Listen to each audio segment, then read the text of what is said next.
Ito ay isang kwento tungkol sa isang basong gatas. May isang mahirap na batang lalaki ang naglalako ng mga paninda sa bahay-bahay upang suportahan ang kanyang pag-aaral. Habang siya'y naglalakad ay napagtanto niya na meron lamang siyang konting pera sa kanyang bulsa at siya ay nagugutom. Nagpasya siyang humingi ng pagkain sa susunod na bahay. Subalit, nawalan siya ng lakas ng loob nang buksan ng isang magandang dalaga ang pinto. Sa halip na humingi ng pagkain, ay tubig na lang ang hiningi niya.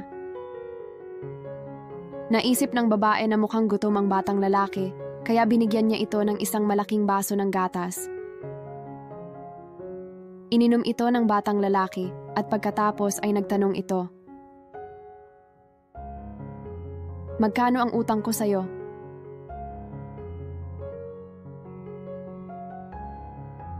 "Wala kang utang sa akin," sagot ng babae.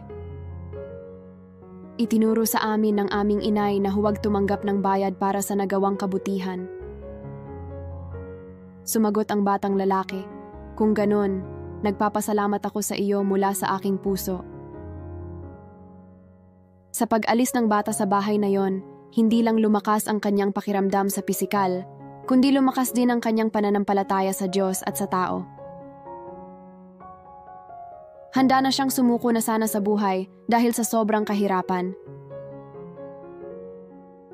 Makalipas ang maraming taon, ang babae ay nagkaroon ng malubhang sakit. Hindi mapagtanto ng mga lokal na doktor kung ano ang sakit niya. Naisip nila na ipadala ang babae sa lungsod, kung saan tumawag sila ng mga magaling na doktor para pag-aralan ang kanyang pambihirang sakit. Isang magaling na doktor na si Dr. Howard Kelly ay tinawag para sa konsultasyon. Nang marinig niya ang pangalan ng bayan na pinanggalingan ng babae, napuno ng kakaibang liwanag ang mga mata niya. Agad siyang pumunta sa silid ng pasyente. Pumasok siya upang makita kung sino ito. Nakilala niya ito kaagad. Bumalik siya sa kanyang opisina, determinadong gawin ang lahat para mailigtas ang buhay nito. Mula sa araw na yon ay binigyan niya ng espesyal na atensyon ang kanyang kaso. Pagkatapos ng mahabang laban, ay sa wakas gumaling ang babae. Hiniling ni Dr. Kelly na ipadala sa kanya ang final bill para aprubahan niya ito. Tiningnan niya ito at may sinulat siya sa bill, pagkatapos ay ipinadala na ang bill sa kwarto niya.